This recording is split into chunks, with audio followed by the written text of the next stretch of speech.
Assalamualaikum warahmatullahi wabarakatuh.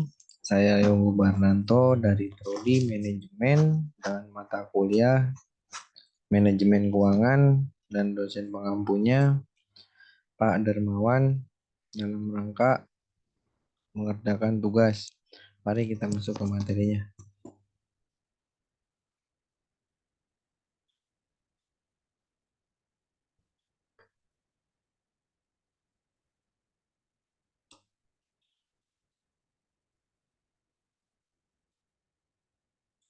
Apa itu laporan keuangan? Laporan keuangan merupakan hasil akhir suatu proses kegiatan pencatatan akuntansi yang merupakan suatu ringkasan dari transaksi-transaksi keuangan yang terjadi selama periode tahun buku bersangkutan. Laporan keuangan ini dibuat oleh bagian akuntansi untuk dipertanggungjawabkan kepada pihak manajemen dan kepada pihak perusahaan. Laporan keuangan meliputi bagian dari proses transaksi keuangan. Laporan keuangan yang lengkap biasanya meliputi neraca, laporan laba rugi, laporan perubahan ekuitas, laporan perubahan posisi keuangan atau yang dapat disajikan dalam berbagai cara, sebagai contoh, sebagai laporan arus kas atau laporan arus dana, catatan dan laporan lain, serta materi penjelasan yang merupakan bagian integral dari laporan keuangan. Apa tujuan laporan keuangan?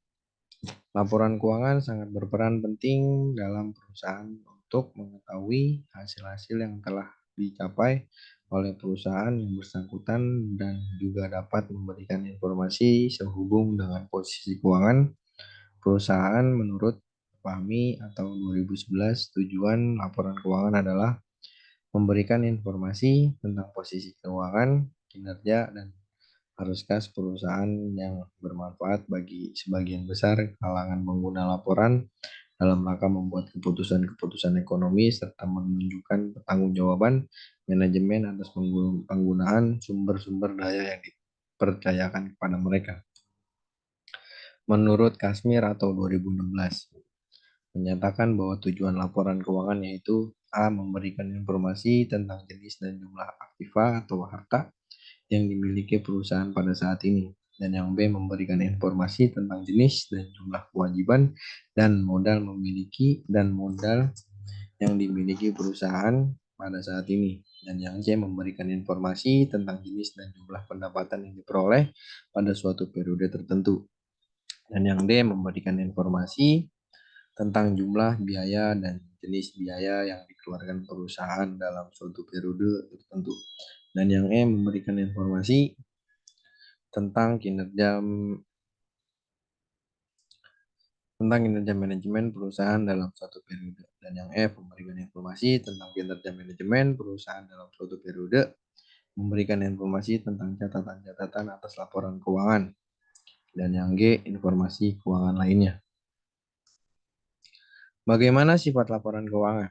Menurut Kasmir 2016, laporan keuangan memiliki dua sifat, yaitu satu, bersifat historis, merupakan laporan dibuat dan disusun dari data masa lalu atau masa yang sudah lewat dari masa sekarang. Misalnya, laporan keuangan disusun berdasarkan data 1 atau 2 tahun ke belakang. Dan yang kedua, bersifat menyeluruh, merupakan laporan keuangan dibuat selengkap mungkin. Artinya disusun dengan standar yang telah ditetapkan. Apa saja jenis laporan keuangan? Satu, neraca. Neraca menunjukkan jumlah aktiva atau harta, kewajiban utang, modal perusahaan.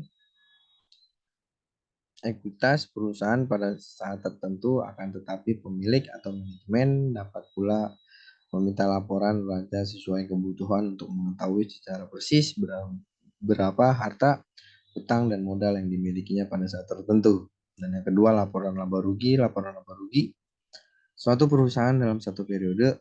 Laporan laba rugi menunjukkan kondisi usaha suatu periode tertentu. Artinya, laporan laba rugi harus dibuat dalam satu siklus operasi atau periode tertentu guna mengetahui jumlah pendapatan biaya yang telah dikeluarkan sehingga dapat mengetahui apakah perusahaan dalam keadaan laba atau rugi.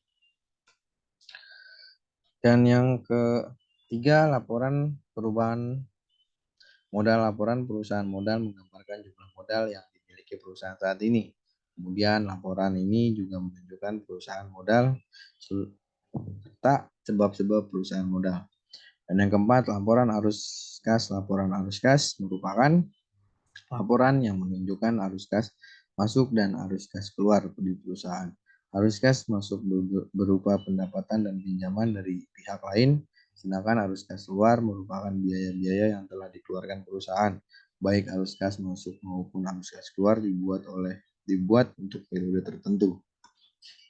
Dan yang kelima, catatan atas laporan keuangan. Catatan atas laporan keuangan merupakan laporan yang dibuat berkaitan dengan laporan keuangan yang disajikan. Laporan ini memberikan informasi tentang penjelasan yang dianggap perlu atas laporan keuangan yang ada, sehingga menjadi jelas penyebabnya. Penggunaan laporan keuangan. Laporan keuangan pada dasarnya hasil dari proses akuntansi yang dapat digunakan untuk alat komunikasi antara data keuangan atau aktivitas perusahaan. Adapun pihak-pihak lain yang berkepentingan terhadap laporan keuangan maupun perkembangan suatu perusahaan adalah sebagai berikut. A. Pemilik perusahaan. Bagi pemegang saham yang sekaligus pemilik perusahaan, kepentingan terhadap laporan keuangan perusahaan adalah untuk melihat kemajuan perusahaan yang dipimpin oleh manajemen dalam suatu periode. Dan yang B, pemerintah. Pemerintah sangat berkepentingan terhadap laporan keuangan perusahaan tersebut, di samping untuk menentukan besarnya pajak yang harus ditanggung oleh perusahaan tersebut juga sangat diperlukan oleh Biro Pusat Statistik, Dinas Perindustrian, Perdagangan, dan Tenaga Kerja untuk perencanaan pemerintah. Dan yang C, manajemen laporan bagi pihak manajemen adalah untuk menilai kinerja manajemen perusahaan dalam mencapai target yang direncanakan dan juga untuk menilai kinerja manajemen dalam mengelola sumber daya yang dimiliki. Dan yang D, karyawan bagi karyawan. Dengan adanya laporan keuangan juga untuk mengetahui kondisi keuangan perusahaan yang sebenarnya. Bagaimana cara menyusun laporan keuangan? Mengumpulkan dan mencatat transaksi pada jurnal, membuat dan memposting jurnal ke dalam buku besar, dan menyusun rancang saldo, kumpulkan data untuk membuat jurnal, penyesuaian pada laporan keuangan, dan yang terakhir membuat dan menyusun neraca lejur. Pada tanggal 31 Desember 2019, PT Bersih Cemerlang menyajikan data sebagai berikut. Kas, perlengkapan peralatan. Kasnya Rp1.218.000, perlengkapannya Rp475.000, dan peralatannya Rp27.600.000. Harga yang penyusutan peralatan Rp2.410.000, dan utang usaha Rp1.365.000, dan modal pemiliknya Rp17.112.000, dan pemilik Rp1.250.000, pendapatan jasa Rp24.915.000, beban gaji Rp7.920.000, beban sewa Rp1.820.000, beban iklan Rp1.115.000, beban lain-lain Rp794.000, beban perlengkapan Rp1.570.000, beban asuransinya Rp315.000, beban penyusutan peralatan Rp1.810.000, dan utang gajinya Rp85.000, dan ini hasilnya Rp45.887.000. Laporan perubahan modal PT Bersih Cemerlang. Laporan perubahan modal 31 Desember 2019.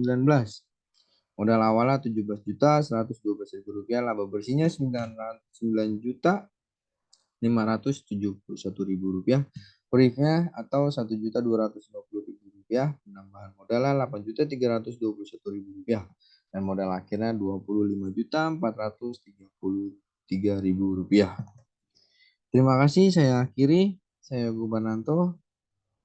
Saya akhiri presentasi ini. Assalamualaikum warahmatullahi wabarakatuh.